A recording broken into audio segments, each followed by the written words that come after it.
नमस्कार दोस्तों, स्वागत है आपका आपके अपने YouTube चैनल दीपक रचित कथा में। हर हर महादेव।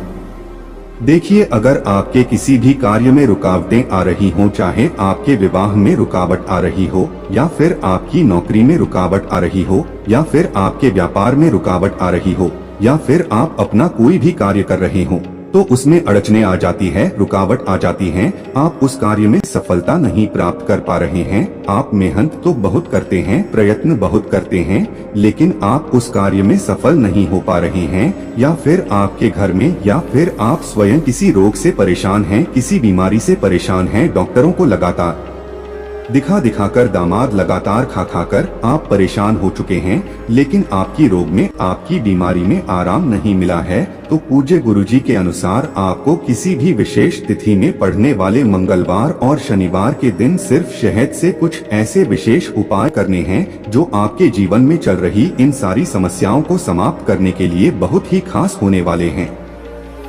तो चलिए जानते हैं और विशेष उपायों के बारे में। लेकिन उससे पहले, अगर आप भोलेनाथ जी को सच्चे दिल से मानते हो तो इस वीडियो को लाइक करें और चैनल को सब्सक्राइब करके कमेंट में हर हर महादेव जरूर लिखें। पूज्य गुरुजी की ये उपाय बहुत ही खास होने वाले हैं, क्योंकि इसको नवरात्रि के मंगलवार के दिन या फिर शनिवार के दिन करना है। अगर आप अपने जीवन में बहुत ज्यादा परेशान हैं, बहुत ज्यादा समस्याओं ने घेर रखा है, तो आपको ये उपाय जरूर करना चाहिए। इस वीडियो में हम लोग पूज्य जी द्वारा बताए गए 2-3 बहुत ही खास उपायों के बारे में जानेंगे। इनमें से जो भी उपाय आपकी समस्या के लिए हो पाया, आप कर सकते हैं। चलिए जानते हैं गुरु जी द्वारा बताए गए पहले खास उपाय के बारे में। देखिए, इस उपाय के लिए आपको ले लेना है 1 लोटा जल। लोटा आप सिर्फ तांबे का लीजिएगा और इसमें जल आप अपने किचन से ही लीजिएगा। बस इसके साथ आपको ले लेना है थोड़ा सा शहद। आप चाहे तो 1 चम्मच शहद ले ले या फिर आधा चम्मच शहद ले ले, थोड़ा ज्यादा शहद आप ले लीजिएगा। फिर इसी के साथ आपको ले लेना है 1 धतूरा। फिर किसी फूल वाली दुकान से आप धतूरे को खरीदकर उसका इस्तेमाल कर सकते हैं। पूज्य गुरुजी के अनुसार ये उपाय मंगलवार या शनिवार की विशेष तिथि में कोई भी व्यक्ति कर लेता है तो उसके जीवन के ये सारे संकट तो समाप्त होते ही हैं। और अगर किसी के शरीर में कोई बाहरी रोग हो गया है तो उसमें भी बहुत जल्द आराम मिलती है। देखिए, ये तीनों सामग्री लेकर आपको पहुंच जाना है शिवालय। पूज्य जी के अनुसार इस उपाय को आप शाम को भी कर सकते हैं और सुबह भी कर सकते हैं। जब भी आपको टाइम मिल जाए तब आप इस उपाय को कर सकते हैं। शाम को अगर आप प्रदोष काल के समय में करते हैं तो यह आपके लिए बहुत अच्छा होता है। अब शिवालय पहुंचकर सबसे पहले आप एक काम करेंगे, आप दक्षिण दिशा में बैठ जाएंगे और उत्तर दिशा की तरफ अपना फेस कर लेंगे। लेकिन अगर शिवालय में भीड़ है तो पूज्य जी कहते हैं कि ऐसी स्थिति में आप किसी भी दिशा में बैठकर शिवलिंग की पूजा प्रार्थना कर सकते हैं। देखिए, आप जो 1 धतूरा लेकर आए हैं, उस धतूरे में चारों तरफ शहद लगा लीजिए। देखिए, आप जो शहद लेकर आए हैं, उस शहद में इस धतूरे को डुबो दीजिए तो इस धतूरे में चारों तरफ शहद लग जाएगा। जब इस धतूरे में चारों तरफ शहद लग जाए तो इसे ऐसे ही पकड़े हुए महादेव से प्रार्थना कर लीजिए कि आपके जीवन में धन से संबंधित कोई समस्या चल रही है, या व्यापार से संबंधित कोई समस्या चल रही है, या फिर नौकरी से संबंधित कोई समस्या चल रही है, या फिर विवाह से संबंधित, और या फिर रोग हो गया है, कोई बीमारी हो गई है, तो इन समस्याओं में से किसी भी समस्या के लिए आपको प्रार्थना कर लेनी है और फिर यह 1 धतूरा आपको शिवलिंग के ऊपर समर्पित कर देना है। यह शहद लगा हुआ धतूरा शिवलिंग के ऊपर समर्पित कर दीजिए। फिर इसके बाद जो आप 1 लोटा जल लेकर आए हैं, उस जल को इसी धतूरे के ऊपर आप समर्पित करेंगे। देखिए, ये जो धतूरा में शिवलिंग के ऊपर रखा है, इसी के ऊपर अब धीरे धीरे यह जल समर्पित करते जाएंगे और लगातार शिव महापुराण के मूल मंत्र श्री शिवाय नमस्तुभ्यम या फिर ओम नमः शिवाय, इन दोनों में से किसी भी एक मंत्र का जाप कर लेंगे। गुरुजी ने कहा कि जब ये जल धतूरे से होता हुआ शिवलिंग में स्पर्श करेगा तो इससे हमारे जीवन के संकट समाप्त होंगे, हमारी बीमारियों में हमें आराम मिलना शुरू होता है। अगर किसी काम में अड़चन आ रही है, रुकावट आ रही है, तो उसमें हमें सफलता मिलती है। और हमें अपने व्यापार में नौकरी में तरक्की मिलती है।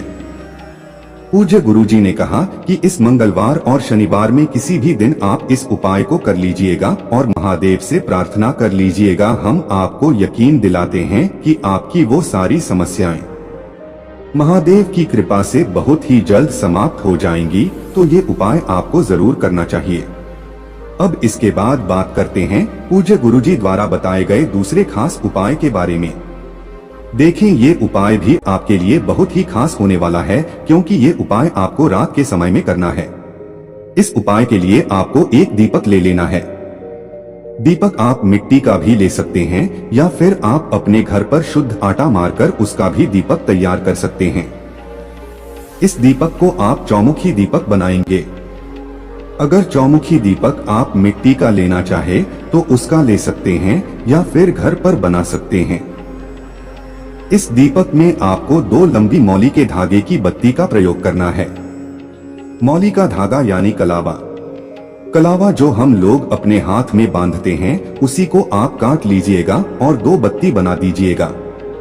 जैसे कि एक बत्ती 2 कोनों में लग जाए और फिर दूसरी बत्ती बाकी बचे हुए 2 कोनों में लग जाए। आपको 4 बत्ती का प्रयोग नहीं करना है, आप सिर्फ 2 बत्ती लेंगे और थोड़ा लंबी काटेंगे, जिससे एक कोने से दूसरे कोने तक एक बत्ती लग जाए, यानी एक मौली का धागा लग जाए, और तीसरे कोने से चौथे कोने तक दूसरी बत्ती लग जाए, यानी दूसरी मौली धागा लग जाए। फिर इसी के साथ ही दीपक में आप चाहें तो गाय के घी का इस्तेमाल कर सकते हैं, या फिर तिल के तेल का इस्तेमाल कर सकते हैं, या फिर सरसों के तेल का इस्तेमाल कर सकते हैं। इन तीनों में आपके पास जो भी हो उसका आप इस्तेमाल कर सकते हैं। अब ये दीपक लेकर आपको शाम के समय में यानी रात के समय में आप यह उपाय 7 बजे कर सकते हैं, 8 बजे कर सकते हैं, 9 बजे कर सकते हैं। इस समय रात में आप किसी बिताएंगे उपाय कर सकते हैं। आप ये दीपक लेकर आप किसी भी हनुमान जी के मंदिर पहुंच जाएंगे। आपको ध्यान रखना है कि आप उसी हनुमान जी के मंदिर में जाएंगे जहां पर हनुमान जी के मंदिर में चोला समर्पित होता हो, उन्हें वंदन लगाया जाता हो, उसी हनुमान मंदिर आपको जाना है। अब हनुमान जी के सामने पहुंचकर सबसे पहले आप यह दीपक उनके चरणों के आसपास कहीं रख दीजिए और फिर इस दीपक को आप प्रज्वलित कर दीजिए। प्रज्वलित करने के बाद वहीं आप बैठकर श्री राम या फिर जय सिया राम या फिर सीता राम किसी भी प्रकार से आप श्री हनुमान जी के सामने प्रभु श्री राम का गुणगान कर लीजिए, प्रभु श्री राम के नाम का गुणगान कर लीजिए। पूज्य गुरुजी के अनुसार जब भी हम लोग श्री हनुमान जी से कोई अपना कार्य करवाते हैं, अपनी किसी भी संकट को दूर कर पाते हैं, तो उनके सामने सबसे पहले हम लोग प्रभु श्री राम के नाम का गुणगान करते हैं। इससे हनुमान जी अतिशीघ्र हमसे प्रसन्न होते हैं। राम के नाम का स्मरण जरूर करिएगा। अब दीपक प्रज्वलित हो गया, इसके बाद आपको 2 लौंग भी रखनी है। आप अपने घर से पहले से ही 2 लौंग ले आइएगा। लौंग आप जो भी लेंगे वो फूल वाली होनी चाहिए, लौंग खंडित नहीं होनी चाहिए, पूर्ण होनी चाहिए। अब ये 2 लौंग आपको इस प्रज्वलित किए हुए दीपक में डाल देना है। लौंग डालने के बाद वहीं हनुमान जी के सामने बैठकर 3 बार श्री हनुमान चालीसा का पाठ कर लेना है। 3 बार हनुमान चालीसा का पाठ करने के बाद फिर वहीं हनुमान जी से आप अपने जीवन में चल रहे संकटों को दूर करने के लिए प्रार्थना कर लीजिए।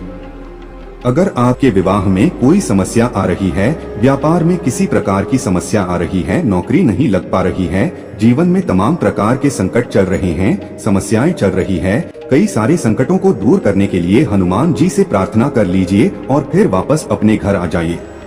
पूज्य गुरुजी ने कहा कि अगर हम इस विशेष उपाय को मंगलवार या शनिवार के दिन करते हैं तो हम आपको यकीन दिलाते हैं कि आपके जीवन के सारे संकट श्री हनुमान जी की कृपा से अवश्य ही समाप्त हो जाते हैं। अब इसके बाद आपको एक बहुत विशेष बात का ध्यान रखना है जो आप इस नवरात्रि के दिन में जरूर करेंगे। देखिए, माता रानी को लाल रंग की सामग्री बहुत ही प्रिय होती है, इसलिए आप एक काम किया करिए कि आप पूरे नवरात्रि में माता रानी को कोई लाल रंग का पुष्प यानी लाल रंग का फूल जरूर समर्पित किया करिए। अगर आपके पास कमल का फूल है तो इससे माता रानी बहुत ही प्रसन्न होती हैं, का इस्तेमाल कर सकते हैं। अगर आप पूरे नवरात्र नहीं कर सकते हैं तो के लिए 5 दिन कर लीजिए। अगर 5 दिन भी नहीं कर सकते हैं तो आप कम से कम 1 दिन तो जरूर माता रानी को गुलाब के पुष्प अर्पित जरूर करिएगा। पूज्य गुरु जी कहते हैं, माता रानी में जब भी हम कुमकुम लगाते हैं, रोली लगाते हैं, तो इससे माता रानी बहुत ही प्रसन्न होते हैं। जब उनके सामने हम लोग कोई लाल रंग का भोग लगाते हैं, यानी लाल रंग की कोई मिठाई समर्पित करते हैं या फिर लाल रंग का कोई फल समर्पित करते हैं, तो इससे माता रानी अति शीघ्र प्रसन्न होती हैं। और या फिर हम लोग लाल रंग देता कोई वस्त्र माता रानी के लिए लाते हैं या फिर लाल रंग का कोई फूल माता रानी को समर्पित करते हैं, तो इससे माता रानी बहुत ही प्रसन्न होती हैं कि आप कुछ भी लाल रंग का माता रानी के लिए जरूर लाइए। इसी के साथ आपको ध्यान रखना है कि आपके घर के आसपास जो कन्याएं रहती हैं, वह साक्षात माता रानी का ही स्वरूप मानी जाती है, क्योंकि माता रानी इन नवरात्रि के दिनों में पृथ्वी लोक में ही रहती हैं। इसलिए जब भी हम इन कन्याओं को कोई मीठी सामग्री खिलाते हैं, चाहे अपने घर पर पूरी और खीर का भोग इन कन्याओं को खिलाया या फिर इन कन्याओं को चॉकलेट खिलाएं या फिर किसी भी प्रकार की मीठी सामग्री खिलाएं, तो भी ये सीधे माता रानी को ही प्राप्त होती है और इससे भी माता रानी बहुत प्रसन्न होती है। दोस्तों, आज के लिए बस इतना ही।